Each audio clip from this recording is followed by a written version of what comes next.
Japan is a highly educated nation with a robust economy and global influence.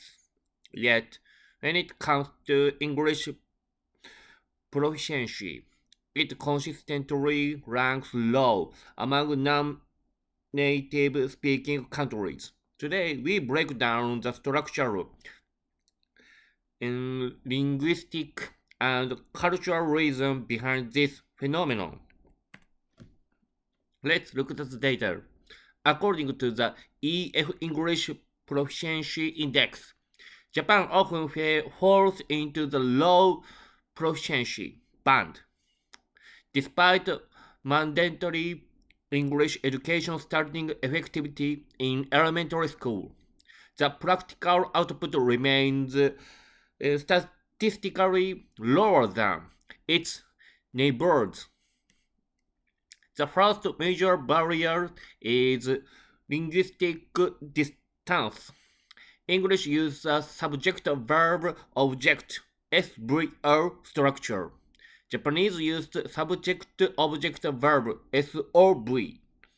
This fundamental inversion means that to understand an English sentence, a Japanese speaker's brain often tries to deconstruct the order, causing a significant processing lag. Phonetically, the languages are worlds apart. Japanese is a syllabary language where almost every consonant is followed by a vowel. English is stress-timed and allows for complex consonant clusters. This leads to the katakana variance, where extra vowels are inserted into English words, distorting pronunciation. Historically, English education in Japan prioritized the grammar translation method. The goal was to decode Western text for modernization, not to communicate. This legacy persists, creating students who can read complex papers but struggle to ask for directions. Japan is one of the few countries where you can live a modern, high-tech, culturally rich life without consuming a single word of English.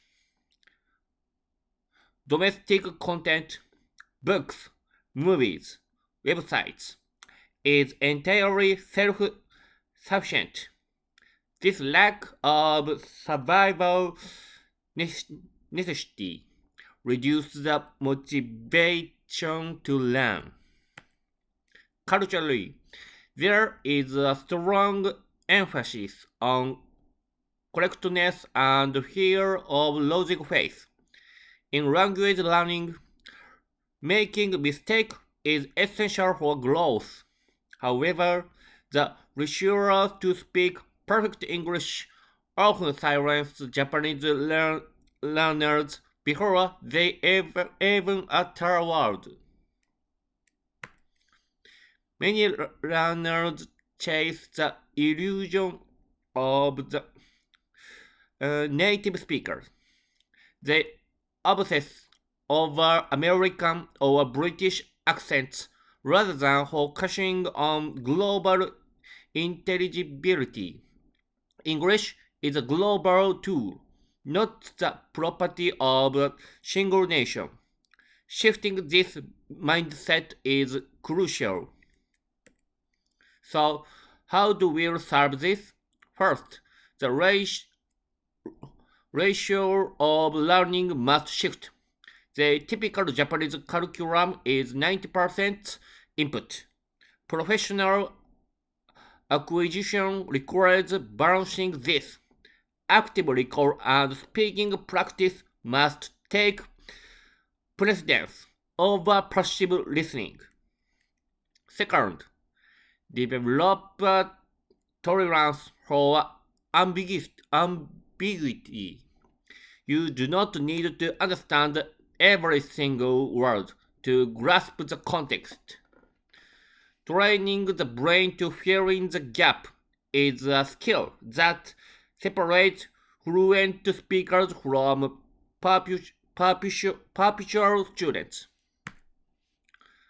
Ultimately, English must be demoted from a subject to be studied to a tool to be used.